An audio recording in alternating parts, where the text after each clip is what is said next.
He will always think about you. He wants to give you deliverance from that situation. He wants to give you His blessings.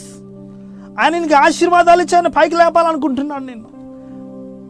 నువ్వు ఉద్యోగం లేదని బాధపడుతున్నావేమో, నీకోసం మంచి ఉద్యోగాన్ని ఆయన దాచిపెట్టాడు. ఇంకా లేట్ అవుతుంది.